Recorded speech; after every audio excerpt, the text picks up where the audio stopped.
Good morning, my friends. Welcome. And so we continue with meditations that have the intention of helping us to relate to normal fear and anxiety, even when high, in a mindful way that can hold us much more steady. Today I want to share with you some thoughts about the mindfulness attitude of patience and how that relates to this intention to befriend our fear and allow for it. If you remember from our series a while back, patience at its simplest is patience tells us that all things, will only emerge in their own time, will only resolve in their own time, and will only grow in their own time, not in ours.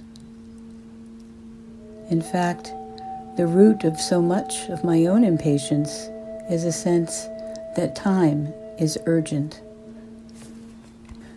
And what I've learned over time in mindfulness practice is that some things are not particularly important at all. But most things, few things are actually urgent, but many things are important. I have a little mantra I say to myself when I need it that says, important but not urgent. Of course, as I breathe, because speaking a mantra or a phrase that you want to sink deeply into you without using the body and the breath is really only halfway. And halfway measures avail us very little when it comes to a total experience. So important, but not urgent. Breathing in and breathing out. Let us sit for today. Steady in your chair, with your back supported in as upright of a position as is possible for you, but relaxed, not stiff.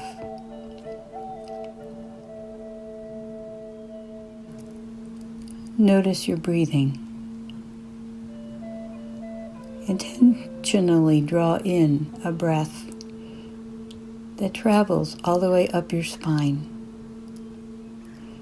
and drops your shoulders as it expands your back and your chest.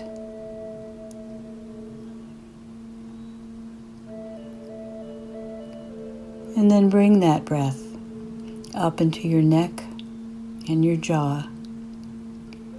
And on the out breath, as your shoulders feel heavy, allow your neck to relax.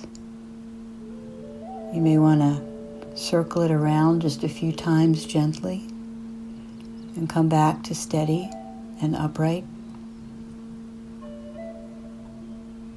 And allow that to radiate into your lower jaw. Notice if you're clenching your teeth in any way, if your mouth is tense. Notice if your eyes are tense. Sometimes they're squeezed shut and not gently closed. Notice your face. Breathing in all the way up into your neck and your face. Holding it.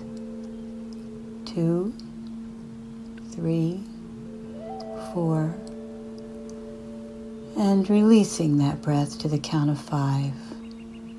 4, 3, 2, 1. Let it be completely empty all the way out. And allow the next breath to come in gently, just the way it wants to. And breathe without trying to change that breath in any way. This is the beginning of practicing patience, allowing the breath to unfold the tension in your body, wherever it might reside, inviting, allowing, noticing the tension, how it feels, and allowing that breath to release that tension all the way out until you are completely empty.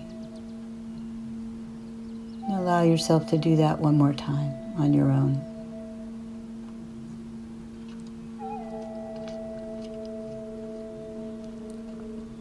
That's right. Just like that. Being patient with yourself is incredibly helpful when you notice that you are feeling anxiety or fear. Patience from the inside out is the alternative to adrenaline rush, stimulated by the outside coming in. In a way, the two meet in midair. As the Zen teachers say it, two arrows meeting in midair. But in the case of patience, patience comes alongside that adrenaline, and the two arrows follow one direction, coming back in. And if you can imagine that, patience does not meet anything head-on, but turns with it and changes the quality of the experience. When you bring patience to your fear without resistance and with welcoming, the power of mindful patience with your intention will directly slow down and diminish that adrenaline of urgency. This is important. Tara Brach, a well-known teacher of Vipassana meditation, says it this way: the two parts of genuine acceptance, seeing clearly and holding our own experience with compassion, are as interdependent as the two wings of a great bird. Together with patience, these wings enable us to fly and to be free. Breathing in and breathing all the way out. Inviting patience into your awareness.